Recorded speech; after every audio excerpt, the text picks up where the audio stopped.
세계 경제 역사상 가장 황당한 거래가 성사됐습니다. 축구장 200개 크기, 연간 20만 대를 찍어내던 최첨단 자동차 공장.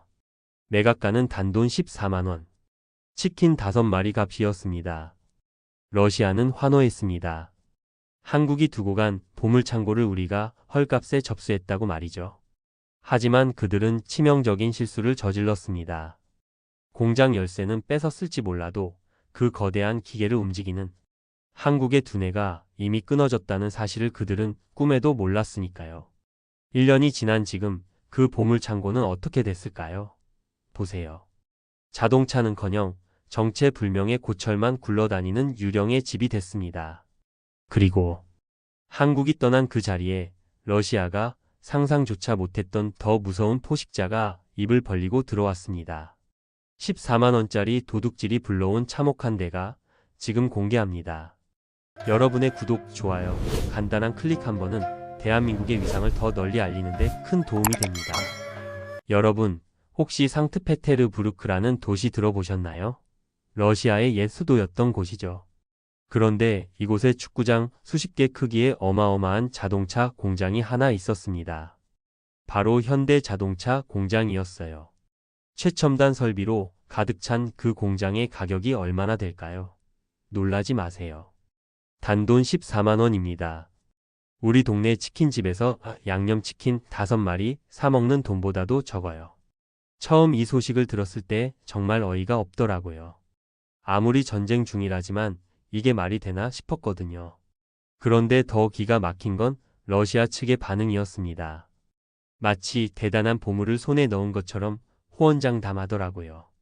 2022년 우크라이나 전쟁이 터지자 상황이 급변했어요. 서방의 제재가 쏟아지면서 현대차는 어쩔 수 없이 러시아 사업을 중단해야 했습니다. 그런데 러시아 정부는 이 기회를 놓치지 않았죠. 외국 기업들이 떠나자 헐값에 공장을 넘겨받기 시작한 거예요. 현대차 입장에서는 정말 억울할 수밖에 없었겠죠. 20여 년간 공들여 키워온 러시아 사업이었거든요. 연간 23만 대를 생산하던 공장이었는데 하루아침에 모든 걸 내려놓아야 했으니까요. 그야말로 울며 겨자 먹기였습니다. 러시아 언론들은 이때다 싶어 조롱했어요. 한국 기업들이 꼬리를 내리고 도망간다면서요. 심지어 일부에서는 이제 러시아가 한국 기술을 흡수해서 더 좋은 차를 만들 거라고 큰소리치기까지 했습니다. 정말 기가 막히더라고요. 여러분도 억울하지 않으세요? 20여 년간 정성스럽게 키워온 사업을 이런 식으로 뺏기다니요. 그런데 1년이 지난 지금 과연 러시아는 그들이 호언장담한 대로 기적을 만들어냈을까요? 아니면 역사상 가장 비싼 고물상을 차린 건 아닐까요? 사실 전쟁 전까지 현대차는 러시아의 진짜 국민차였습니다. 혹독한 시베리아의 겨울, 영하 40도를 넘나드는 추위에도 현대차만큼은 시동이 걸렸거든요. 다른 브랜드들이 추위에 속수무책일 때 말이죠. 그래서 러시아 사람들 사이에서는 이런 말까지 있었어요. 겨울에 믿을 건 현대차뿐이다 하라고요. 더 놀라운 건 디테일이었습니다.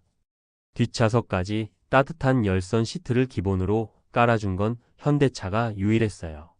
러시아의 혹독한 추위를 제대로 이해하고 있다는 뜻이었죠. 그래서 점유율 1위를 차지할 수 있었던 거고요. 러시아 전역에서 현대차를 몰고 다니는 사람들을 쉽게 볼 수 있었습니다. 그런데 우크라이나 전쟁이 터지자 상황이 완전히 바뀌었어요.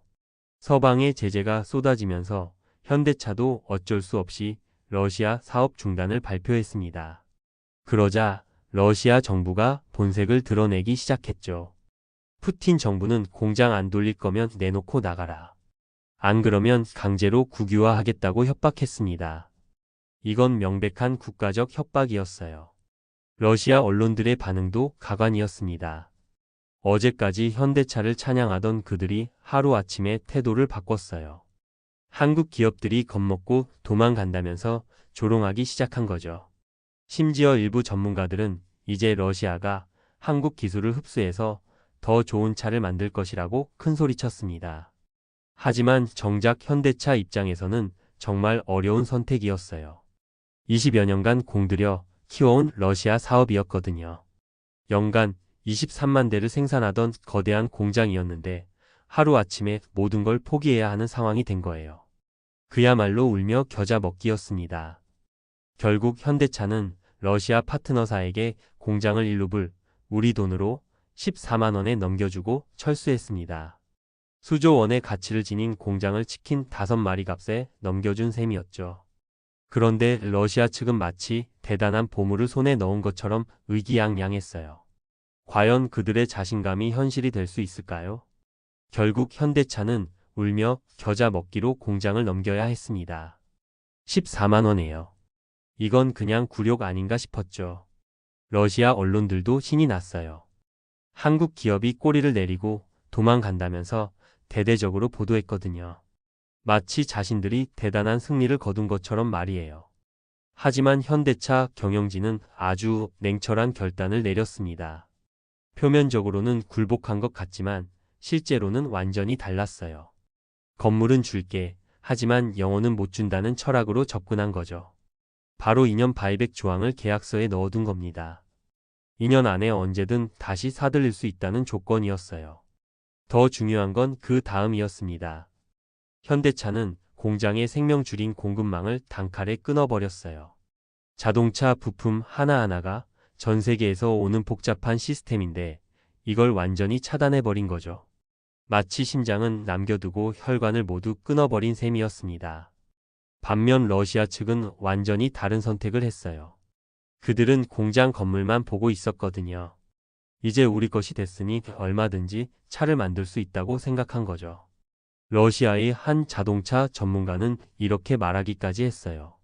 현대차보다 더 좋은 차를 만들어서 세계 시장에 내놓겠다고요. 단기적으로는 러시아가 이긴 것처럼 보였습니다. 거대한 공장을 헐값에 손에 넣었으니까요. 러시아 정부 관계자들은 의기양양했어요. 푸틴 대통령도 서방 기업들이 떠나면 우리가 더 강해진다며 자신감을 드러냈죠. 하지만 현대차의 선택에는 깊은 철학이 담겨 있었어요. 20여 년간 쌓아온 기술과 노하우, 그리고 전 세계를 연결하는 공급망 네트워크. 이런 무형의 자산들은 절대 넘겨줄 수 없다는 신념이었거든요. 건물은 빼앗을 수 있지만 진짜 가치는 빼앗을 수 없다는 거였어요. 그런데 과연 누구의 선택이 옳았을까요? 1년이 지난 지금 그 답이 명확해지고 있습니다. 공장이 있는데 왜 차를 못 만드냐고요? 그게 바로 러시아의 치명적인 착각이었습니다. 자동차라는 건 단순히 조립만 하면 되는 게 아니거든요. 현대적인 자동차 하나에는 무려 3만 개의 부품이 들어갑니다. 그런데 현대차가 철수하면서 이 모든 공급망을 단칼에 끊어버린 거예요. 가장 치명적인 건 핵심 부품들이었습니다. 반도체, 에어백, ABS 브레이크 센서 같은 안전장치들 말이에요. 이런 부품들은 전 세계에서 몇 군데만 만들 수 있는 고도의 기술이 필요한 거거든요. 그런데 러시아는 이걸 전혀 생산할 수 없었어요. 결국 러시아는 남은 재고 부품과 중국산 저가 부품을 섞어서 억지로 조립하기 시작했습니다. 그런데 결과가 처참했어요. 러시아 언론들이 자랑스럽게 공개한 첫 번째 차량을 보면 정말 기가 막히더라고요.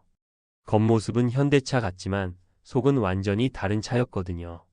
가장 충격적인 건 안전장치였습니다. 에어백이 아예 없어요. 대신 빈 공간만 덩그러니 있었죠. ABS 시스템도 제대로 작동하지 않았고요. 심지어 계기판에는 경고등들이 빨갛게 켜져 있는 상태였어요. 마치 1980년대로 돌아간 것 같은 수준이었습니다. 러시아 엔지니어들은 정말 답답했을 거예요. 공장은 멀쩡히 있는데 제대로 된 차를 만들 수가 없으니까요.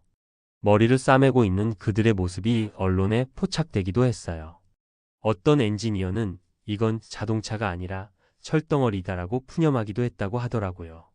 더 웃긴 건 러시아 정부의 반응이었어요. 처음에는 곧 정상화될 것이라고 큰소리쳤는데 시간이 지날수록 목소리가 작아지더라고요.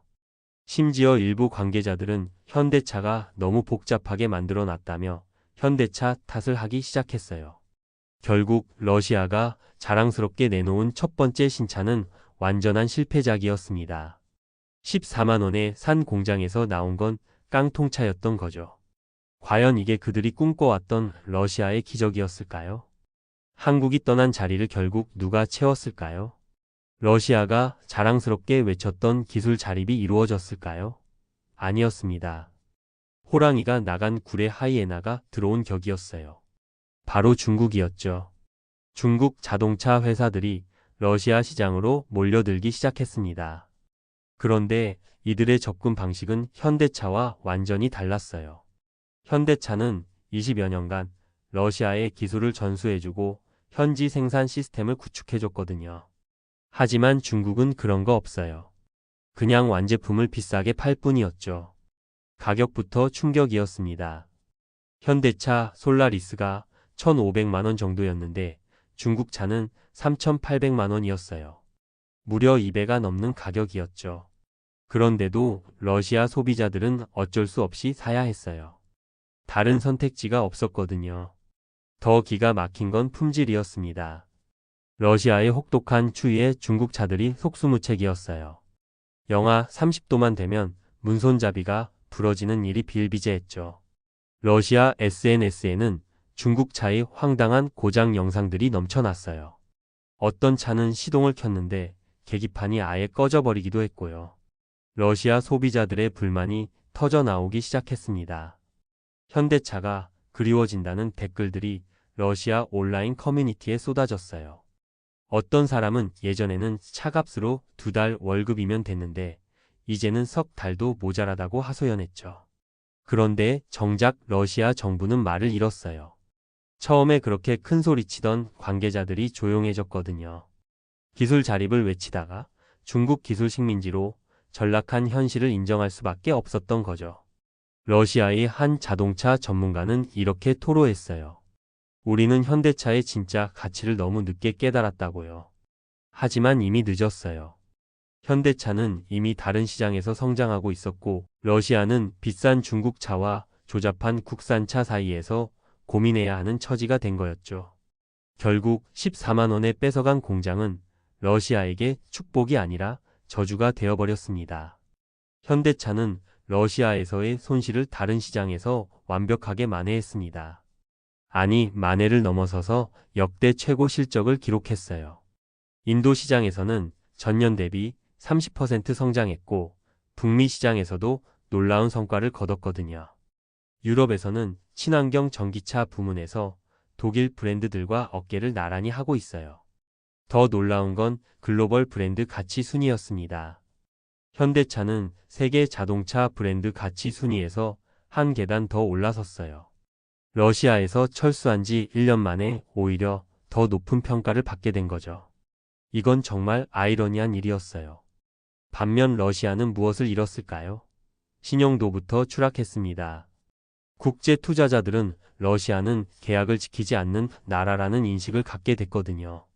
이런 신용 손실은 돈으로 계산할 수 없는 거예요. 앞으로 수십 년간 외국 투자 유치에 악영향을 미칠 테니까요. 기술 격차도 더 벌어졌어요. 현대차는 전 세계 다른 시장에서 계속 기술을 발전시키고 있는데 러시아는 여전히 1980년대 수준의 차를 만들고 있거든요. 이 격차는 시간이 지날수록 더 커질 수밖에 없어요. 현대차가 보여준 건 명확했습니다. 제조업의 진짜 핵심은 공장 건물이 아니라는 거였어요. 수십 년간 쌓아온 시스템과 신뢰, 그리고 전 세계를 연결하는 공급망 네트워크.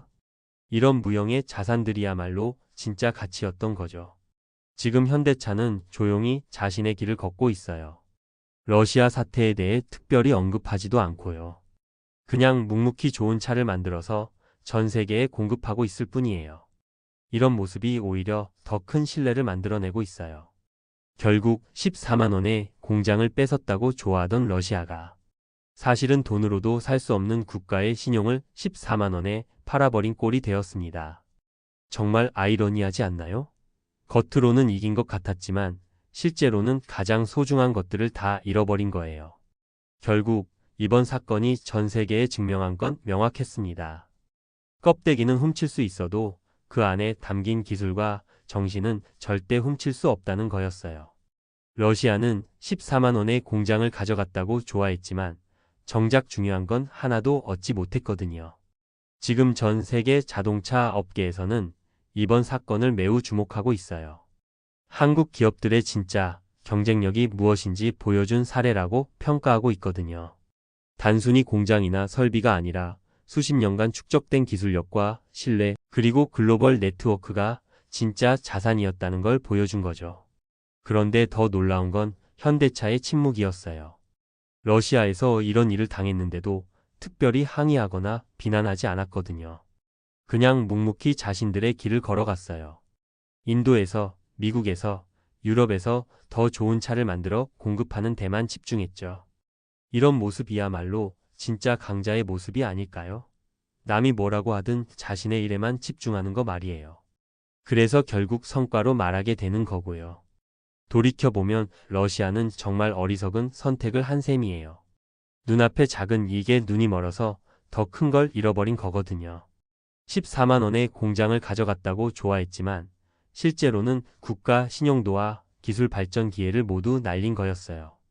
반면 현대차는 위기를 기회로 바꿨습니다. 러시아 시장을 잃었지만 오히려 더 큰 시장에서 성공을 거뒀거든요. 이게 바로 진정한 기술 강국의 저력이 아닐까요? 한국의 엔지니어들이 땀 흘려 만든 기술과 시스템, 그리고 신뢰. 이런 무형의 자산들이야말로 어떤 나라도 훔칠 수 없는 우리만의 경쟁력이었습니다. 그런 대한민국이 새삼 자랑스럽네요. 오늘 내용이 유익하셨다면 구독과 좋아요 부탁드려요. 다음 시간에도 세계 속 숨겨진 진짜 이야기로 찾아오겠습니다. 감사합니다.